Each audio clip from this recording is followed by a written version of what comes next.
اعلیٰ حضرت پیغمبر اعظم کانفرنس جامعہ مجددیہ رضویہ، نعرہ تکبیر، نعرہ رسالت۔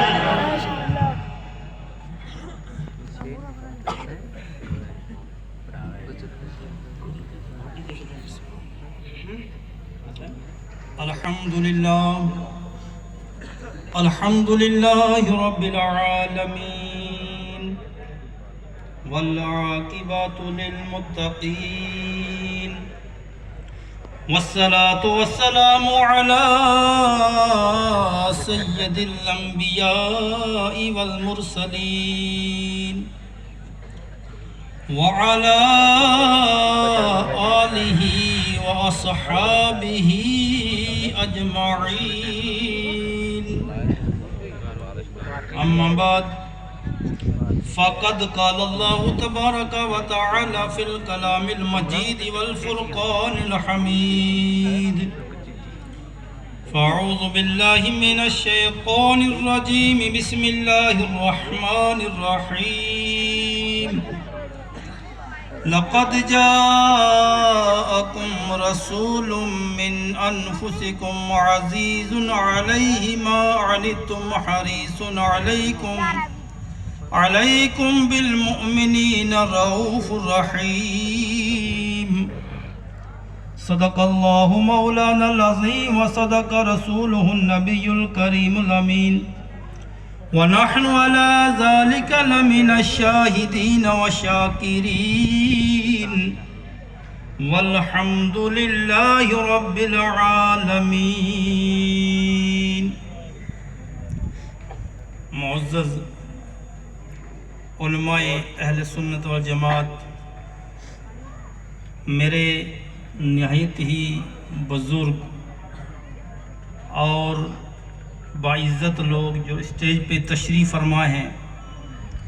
اور سامنے جلسہ گاہ میں تشریف فرما تمام معززین، بزرگ، دوست، نوجوان اور عزیز بچوں،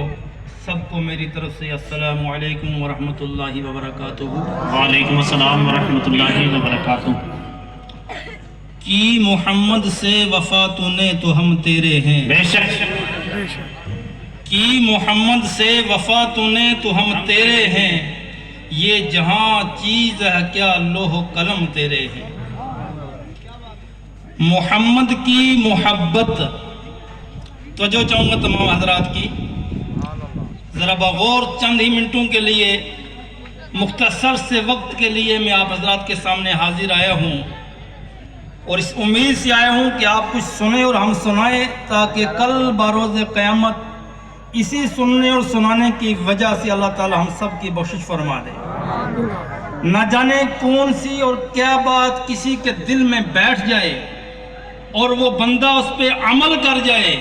تو اس کے عمل کرنے کی وجہ سے میرا اور آپ کا بیڑا بھی پار ہو جائے انشاءاللہ۔ محمد کی محبت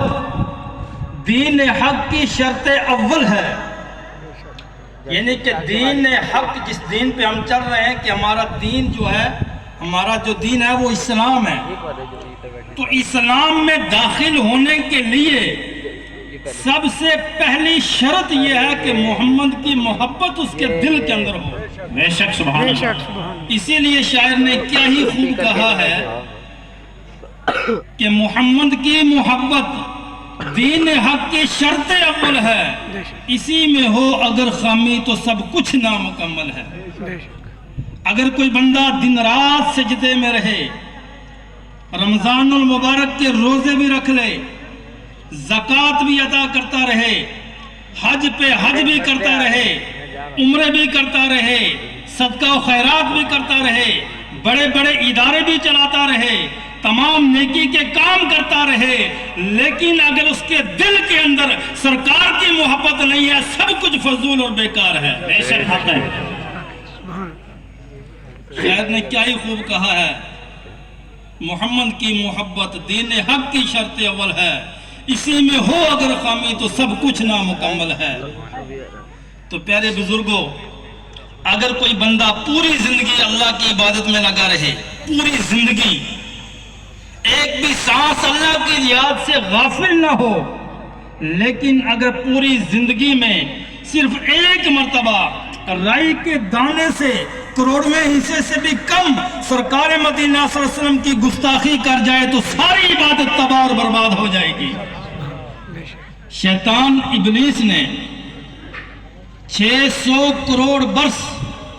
اللہ کی عبادت کی، چپے چپے پہ نماز پڑھی،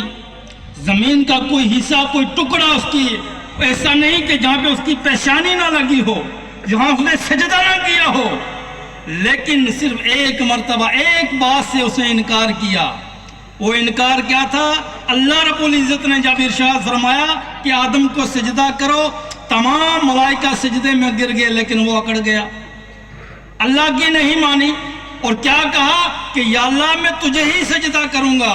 تیری ہی عبادت کروں گا، تیرے ہی آگے اپنا سر جھکاؤں گا، اور تیرے سوا میں اور کسی کو نہیں۔ اب اللہ تبارک و تعالیٰ نے فرمایا کہ میرا حکم ہے کہ میں نے حضرت آدم علیہ السلام کا جب پتلا تیار کیا اس کو سجدہ کر، نہیں کیا۔ اللہ تبارک و تعالیٰ نے اس کی اسی بات سے اس کی 600 کروڑ کی عبادت کو نہیں دیکھا بلکہ لعنت کا توق اس کے گلے میں ڈال دیا۔ تو پیارے بزرگوں، دوستوں، نوجوان ساتھیوں، الحمدللہ یہ اللہ کا شکر ہے، اللہ کا فضل و کرم ہے کہ آج ہمیں اور آپ کو اللہ تبارک و تعالیٰ نے ایک عظیم الشان کانفرنس کے اندر آنے کی توفیق عطا فرمائی ہے۔ آج میں اور آپ ہم اس جلسہ گاہ میں اس بہترین عظیم الشان کانفرنس کے اندر نہیں آئے بلکہ ہم کو بھیجنے والے نے بھیجا، اور اللہ تبارک و تعالیٰ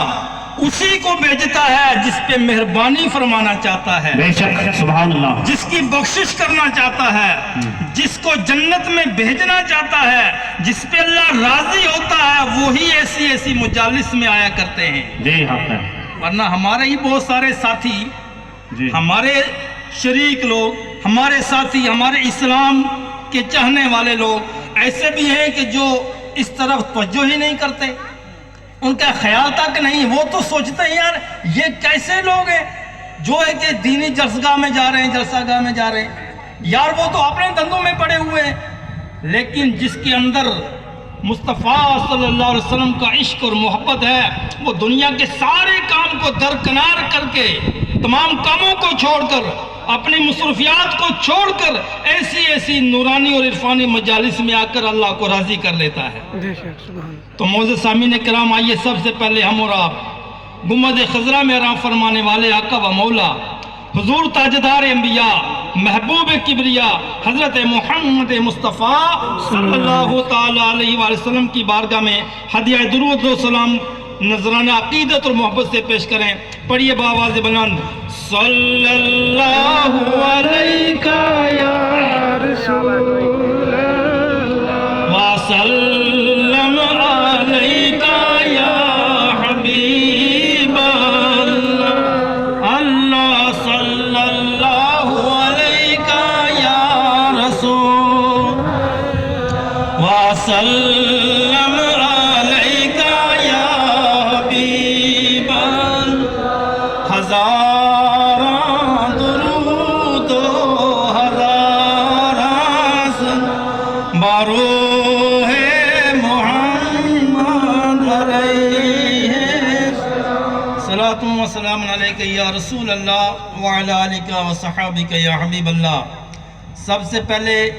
یہاں کی جو انتظامیہ کمیٹی ہے، جو ہر سال اتنا بڑا ایک عالی شان پروگرام کرنے کے لیے جو ہے اپنا قیمتی وقت نکال کر تمام لوگوں کے لیے اس پروگرام کو جو ہے سجاتے ہیں، میں ان کو بہت بہت مبارکباد پیش کرتا ہوں۔ بالخصوص پیر طریقت رہبر شریعت جناب حافظ و قاری سید نورانی شاہ صاحب قبلہ اور ان کے تمام سٹاف کو، یہاں کے اساتذہ اکرام کو، کہ جو بڑی محنت اور لگن کے ساتھ ایسے پروگرام سال میں ایک دو نہیں بلکہ کئی پروگرام کرواتے ہیں، کہ یہی وہ پروگرام ہے کہ جہاں پہ بیٹری چارج کی جاتی ہے۔ ہر انسان جسے ہم موبائل اپنا چارج کرتے ہیں، صبح چارج کرتے ہیں، شام کو پھر اس کو چارج کرنے کی ضرورت پڑ جاتی ہے۔ اسی طریقے سے ہمارے دل کے اندر جو ایمان ہے نا، اس ایمان کو چارج کرنے کے لیے، اس کو زیادہ تازہ کرنے کے لیے، اس کو پختہ کرنے کے لیے ایسی